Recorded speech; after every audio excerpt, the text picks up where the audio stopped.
Gracias, presidente. Sí, por su intermedio saludar al defensor del pueblo. Presidente, hemos visto unos detalles que nos ha presentado sobre la intervención que ha venido realizando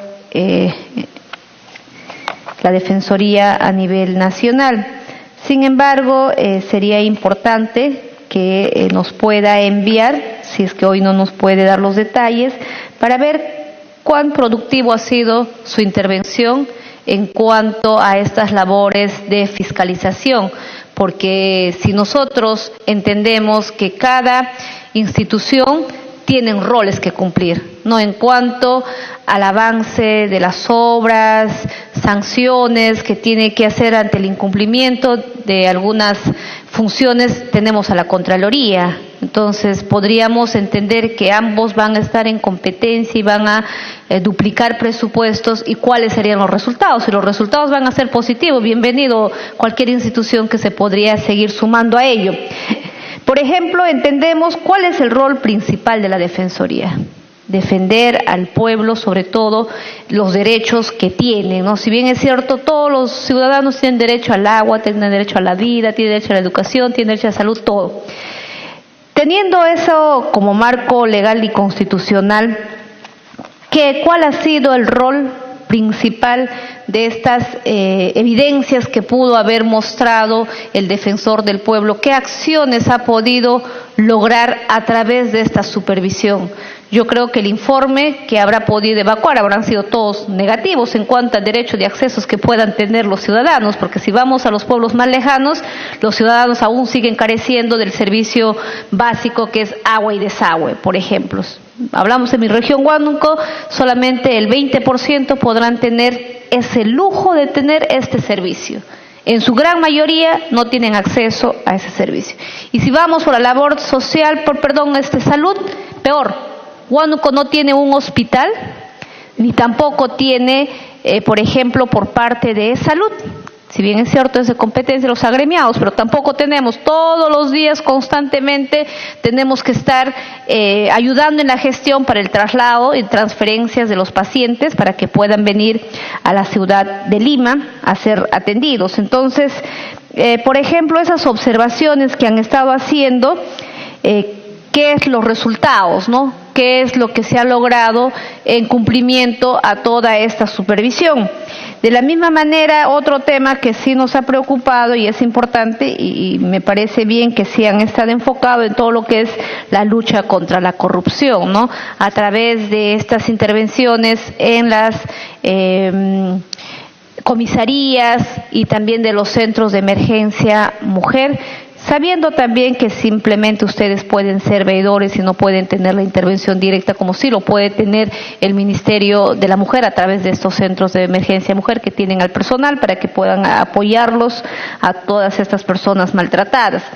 Siendo así, por ejemplo, nos gustaría que nos pueda decir de qué manera cree que la ley que evita la publicidad estatal haya afectado en esta comunicación, ya que no confundamos libertad de información con una información netamente pagada, porque nunca se le ha privado de ninguna información a ningún medio para que ellos puedan cumplir en enviar, las informaciones que tienen a bien, y de manera, creo que ahora hemos visto con mayor preponderancia que al poblador le tienen informados de todos, del día a día. Entonces, creo no confundamos una publicidad pagada con un recorte a la libertad de expresión, porque hemos visto una acción muy preponderante en ese sentido al defensor del pueblo, cuando debería de defender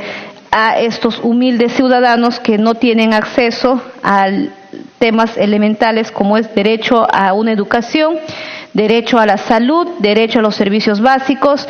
Por ejemplo, acá vemos, y nos gustaría que nos podría detallar, ¿Cuál va a ser la intervención? ¿Cuál es el objetivo, en todo caso, de considerar un presupuesto adicional de 32 millones? Vemos, por ejemplo, se señala los colegios públicos rurales a nivel nacional ubicados en las zonas más pobres. Luego vemos mejorar las condiciones de trabajo y capital humano. Estamos hablando que seguramente se va a ir mejorando las remuneraciones que tienen el personal a nivel nacional. Por ese lado creo no hay ningún inconveniente porque tiene derecho a tener un sueldo digno todos los trabajadores.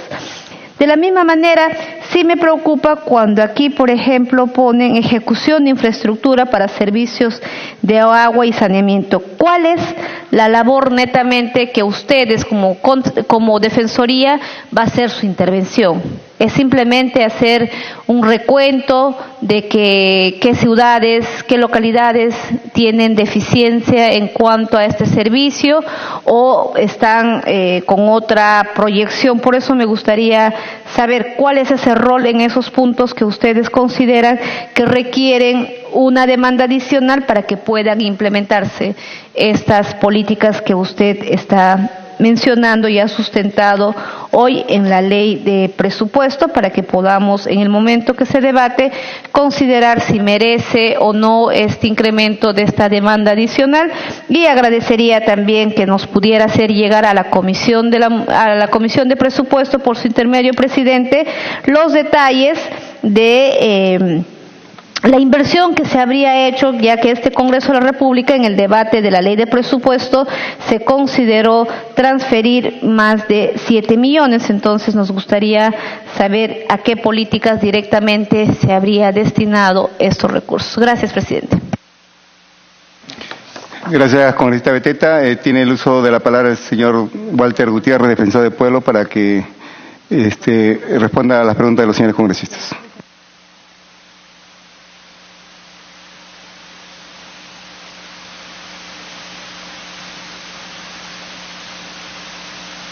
Sí, empezaré por las preguntas de la congresista Mercedes Arauz. Sí, es fundamental, me parece, que entendamos cuál es la función, la competencia de la Defensoría del Pueblo. No hay duplicidad de funciones. Y permítanme poner este ejemplo. Cuando se dio el fenómeno del Niño, el Congreso tuvo la agilidad y la capacidad, la proactividad de aprobar en 48 horas la ley de reconstrucción con cambios. Y eso fue muy bueno para el país, fue muy bueno para los sectores afectados. Pero ¿saben cuánto nos demoramos como país? Y no me refiero al Congreso, me refiero en general. ¿Cuánto nos demoramos para aprobar la ley de reconstrucción con enfoque de derechos? Más de 1 año y medio. ¿Cuál es la diferencia? ¿Cuál es la diferencia? Por un lado, para hacer puentes, para reconstruir pistas, lo hicimos en 48 horas, pero para la reconstrucción, la rehabilitación de los derechos de las personas nos demoramos más de 1 año. Ese es el punto, ese es el centro del tema. ¿Acaso existen indicadores en este momento, existen indicadores que nos permitan saber cómo estamos avanzando en la rehabilitación de derechos de salud? No, no tenemos. ¿Educación? No tenemos. ¿Qué cosa es la Defensoría del Pueblo? La Defensoría del Pueblo es un supervisor de derechos humanos, eso es. Eso es la Defensoría del Pueblo. Y por eso es que la Defensoría del Pueblo necesita estos recursos para poder supervisar que el Ministerio de Salud, que el Ministerio de Educación, que el Ministerio de Vivienda están haciendo su labor. La Defensoría del Pueblo lo que hace es también un activador del Estado. Por eso es que tiene oficinas en todas partes del país que le permiten recibir las quejas de los propios ciudadanos y tomar contacto, por ejemplo, con el Ministerio de Salud y hacer que el Ministerio de Salud, aquello que no ha podido o no está atendiendo, lo atienda. Entonces la Defensoría cumple esa función. Eso está recogido, alojado en la propia Constitución. La Defensoría, mi gestión no está inventando eso. Mi gestión lo que está haciendo es tratar de impulsar más esa tarea. Nosotros hemos visitado 549 distritos pobres y hay 1.057 distritos donde muchas veces no llega el Estado. O sea, no hemos podido sino atender apenas cerca de la mitad.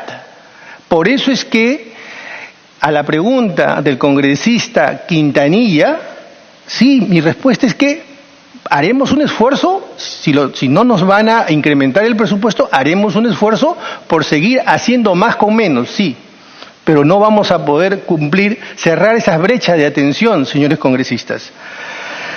De los 748 establecimientos de salud de importancia, hemos podido visitar 198. Y déjenme que les cuente lo siguiente. En Arequipa, el principal hospital tiene cerca de 60 años. Y su instrumental médico tiene 60 años. ¿Y saben cuánto se necesita para modernizarlo? Dicho por el propio director, 20 millones de soles.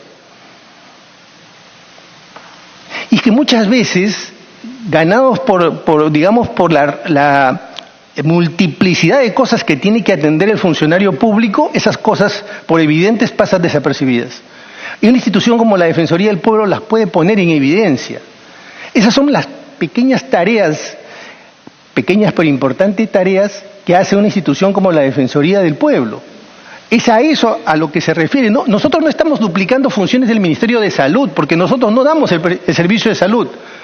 Tampoco estamos duplicando la función del Poder Judicial, pero sí hemos evaluado más de 3.000 expedientes de cómo se lleva el proceso de alimentos. Y hemos visto cosas tan evidentes que por evidentes pasan desapercibidas. Por ejemplo, los juzgados de familia que ven los juicios de alimentos atienden como si fuera un banco. Es decir, de 8 y pico de la mañana a 4 de la tarde, 5 de la tarde. Las mujeres trabajan. Principalmente quienes demandan alimentos son las mujeres. Las mujeres trabajan. Cuando terminan su trabajo ya no pueden ir al juzgado. Y entonces caen en abandono. Fíjense, estamos hablando de pequeños detalles. Cosas que podemos hacer. Pero nuevamente, no es la Defensoría la que va a administrar justicia. Pero sí es la que identifica cómo se está prestando el servicio. Entonces, todos esos son los ejemplos que estoy poniendo. Tampoco la Defensoría sustituye a la Contraloría. Es más, si ustedes le preguntan al Contralor, el Contralor le va a decir que el lugar donde él está yendo está trabajando con la Defensoría, porque la Contraloría de lo que se encarga es de ver del presupuesto, del manejo del presupuesto y de la gestión pública, mientras que la Defensoría se encarga de la calidad del servicio, de los derechos fundamentales. Entonces hay una sinergia, hay un trabajo conjunto que esas dos instituciones tienen que hacer. No es que la Defensoría sustituye a la Contraloría, ni que la Contraloría sustituya a la Defensoría. Entonces sí, en efecto, digamos que en una primera mirada pareciera que la Defensoría estuviera yendo más allá de lo que le compete, pero no. La Defensoría está cumpliendo con las funciones que la Constitución le ha asignado. Y en relación a una pregunta que me hizo la congresista Karina Beteta, déjeme decirle, congresista, a través de la presidencia, que yo comparto la preocupación del Congreso respecto de la urgente necesidad de regular la ley de publicidad estatal. Y que creo que de la boca para afuera, porque además así lo he dicho, se ha señalado de que hay vocación de que se regule, se controle. Yo no creo ni que se ha regulado bien, ni que se ha controlado. Pero me parece que esta forma de regular, digamos un tanto maximalista, de proscribir 100% la posibilidad de la publicidad estatal a través de medios privados, sí es peligrosa, porque mi pregunta sería, ¿por qué sí debemos informar dónde votar, cuándo votar, y no debemos informar cuándo y dónde se van a suspender las clases, o no debemos informar cuándo empiezan las clases o alguna campaña que tenga que ver con derechos. Repito, yo creo que hasta hoy no se ha regulado como debió regularse, ni se ha supervisado qué tan eficientemente ha sido la asignación de presupuesto o de ejecución de presupuesto en materia de publicidad, pero eso no me lleva al extremo de proscribirla al 100%. No sé si he contestado todas las preguntas. Gracias. Interrupción, la congresista Beteta. Gracias, presidente. Tenemos clarísimo la función y la competencia que es en este caso de la Defensoría. Sabemos que la Defensoría no sanciona, no ejecuta obras, tampoco va más allá de las normas que le competen, eso lo tenemos clarísimo. Mi pregunta ha sido puntual. Si nos podría haber señalado, ¿no?, qué acciones ha tomado la Defensoría cuando ha identificado abusos que puedan haber sido cometidos por algunas instituciones. Por ejemplo, usted muy bien ha señalado, dice, ¿no?, que hay más de 3.000 expedientes que se ha podido evidenciar que muchos han caído en abandono por falta de que las mujeres no podían ir en ese horario de la atención del Poder Judicial. Por ejemplo, ante esa evidencia, ¿qué acción tomó la Defensoría? Envió una sugerencia al Poder Judicial de poder ampliar el horario de atención. Nos gustaría que nos las pueda señalar. Por ejemplo, cuando también la la Defensoría pueda en esta labor fiscalizadora, porque ahora está de moda, todos luchan contra la corrupción, todos dicen que son luchadores contra la corrupción, pero cuando vamos a los hechos concretos, algunos difieren de ese mensaje. Eso no quiere decir que le estoy atribuyendo eso al defensor, dejando claro. Sin embargo, para nadie es extraño. Las defensorías que están en cada una de las regiones han podido identificar y son testigos, como dice, pueblo pequeño, ¿no? Todos nos conocemos y todos sabemos. Sin embargo, nos gustaría saber, por ejemplo, cuando la Defensoría en esta función propia, en la identificación de los hechos de abusos, de actos de corrupción, ¿ha tomado alguna acción para poder identificar a los responsables y poder hacer una denuncia? Porque también está dentro de sus facultades. Cuando ve usted que un funcionario no está cumpliendo con su deber, si ha formulado alguna denuncia o no ha habido alguna denuncia por medio. Usted ha señalado muy bien, y creo siempre hemos sido en ese sentido, que lamentablemente el Estado, hablamos no de personas en específico, sino hablamos de gobierno en general, que no se ha cumplido con poder lograr quizás estas brechas de desigualdad, cubrir estas brechas de desigualdad que tienen muchos de nuestros ciudadanos, que no tienen acceso a una salud de calidad, que no tienen derecho a una educación, que no tienen derecho absolutamente a nada, pese a que los presupuestos se destinan, por ejemplo, el CIS, que es uno de los problemas mayormente identificados en cada una de las regiones.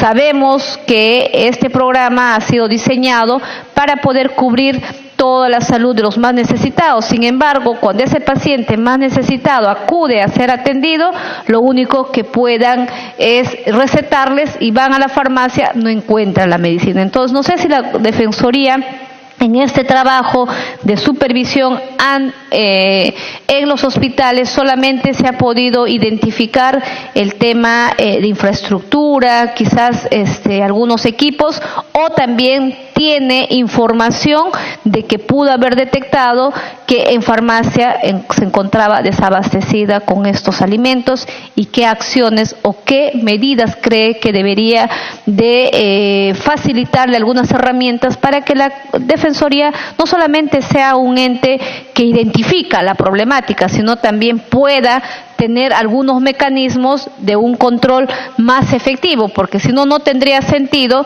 que se puedan asignar recursos para esta labor y simplemente se quedan en los informes y de cólera todos indignados de lo que existe, pero con las manos cruzadas de no poder hacer nada, porque también debemos de decir que muchas veces esta labor, el personal en este caso los congresistas, cumplen esta labor con 5 personas, ¿no?, que muchas veces detectan las irregularidades que hay en las instituciones, las plantean, a veces hacen suyas las denuncias al Ministerio Público, porque está dentro de las facultades también, que obviamente son diferentes los roles entre lo que cumple la Defensoría. Siendo así, yo me gustaría saber qué acciones tomó para poder corregir, si hay una acción que se haya identificado y que algún funcionario haya sido sancionado por excesos, digamos, sea de abusos o por inacción propia del cargo que ellos ejercen. De lo contrario, la verdad, vamos a llenar de documentos solamente en identificación de problemáticas y no buscar la solución que necesitan los ciudadanos. Vuelvo a repetir, la Defensoría es una institución donde el ciudadano acude muchas veces para solicitar el apoyo, ya sea planteando los problemas que tienen de los abusos que puedan ser cometidos por las instituciones, pero ojo, también no solamente recurren a veces para denuncias contra las instituciones, sino también hemos sido testigos que a veces que en conflictos personales también recurren a veces a la Defensoría y queremos saber qué soluciones se han podido dar, ¿no? Gracias. La segunda interrupción la vamos a dar, que esperamos que sea concreta y concisa, a la congresista Melgarejo, que responde por usted. Gracias, presidente. Saludo la presencia del Defensor del Pueblo. En la misma línea que la congresista Beteta, la preocupación es que, habiendo supervisado el proceso de reconstrucción, y aquí lo menciona el departamento de Ancash, los departamentos que han sido declarados en emergencia, ¿cuáles fueron las recomendaciones y en qué fecha las ha hecho para que esto tenga un sustento claro y la población quiere saber, especialmente del departamento de Ancash, para el Defensor del Pueblo por intermedio suyo presente? Gracias.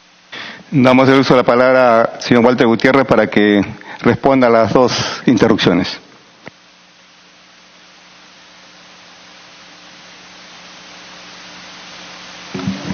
Sí.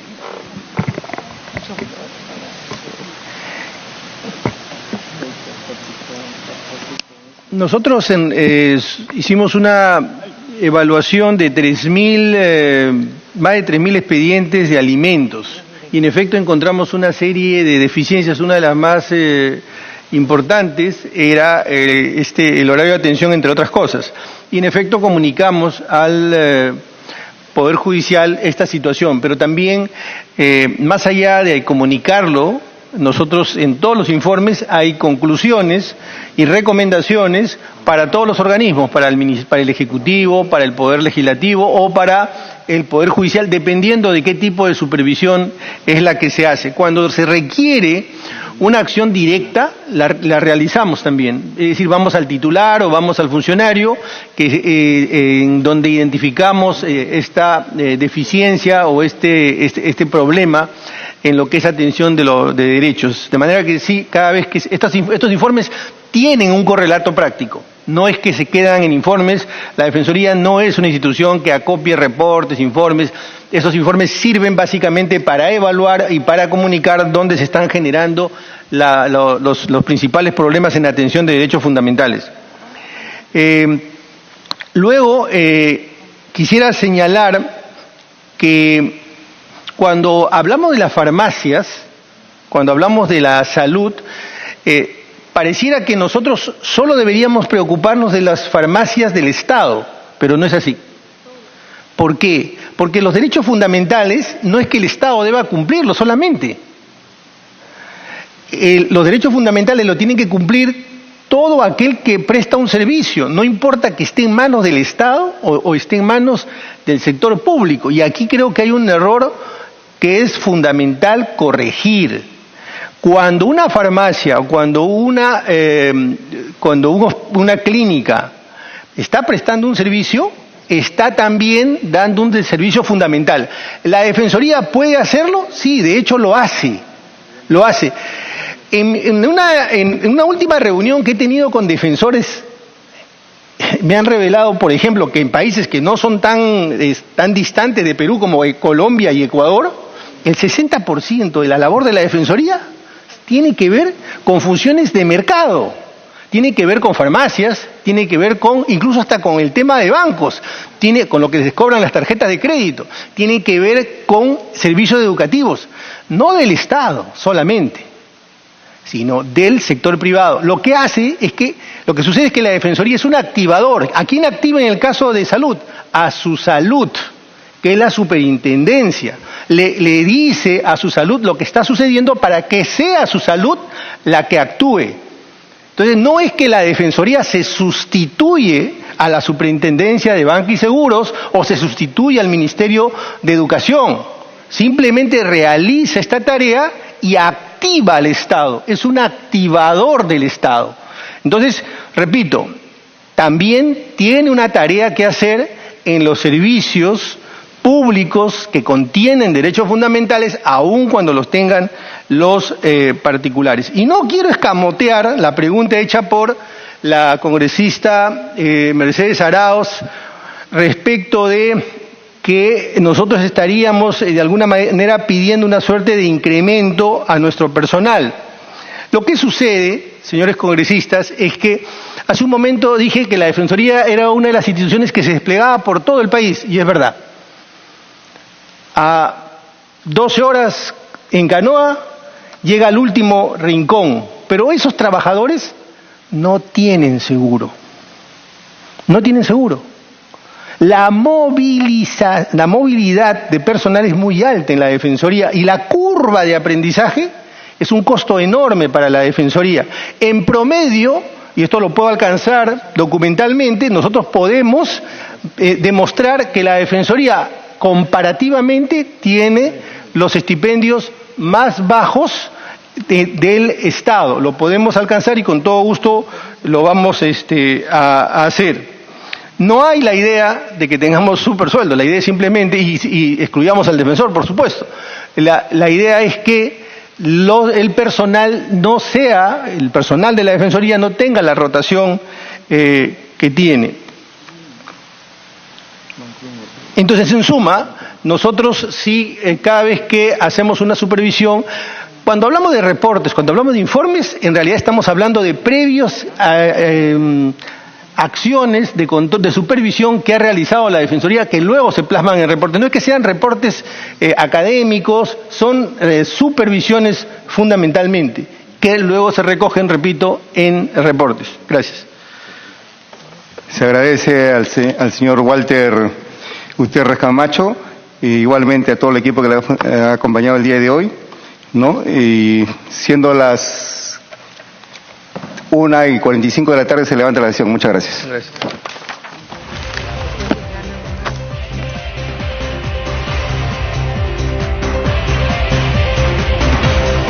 Bien, acaba de levantarse la sesión de la Comisión de Presupuesto y Cuenta General de la República que preside el congresista Percy Alcalá. Hay que señalar que en primera instancia fue invitada Fabiola Marta Muñoz Lodero, ministra del Ambiente, así como el magistrado Víctor Prado Saldarriaga, presidente del Poder Judicial, y finalmente Walter Gutiérrez Camacho, titular de la Defensoría del Pueblo. Todos ellos sustentaron el proyecto del presupuesto del sector a su cargo para el año fiscal 2019. De esta manera finalizamos la transmisión en vivo desde el hemiciclo de sesiones del Parlamento Nacional y enseguida les vamos a presentar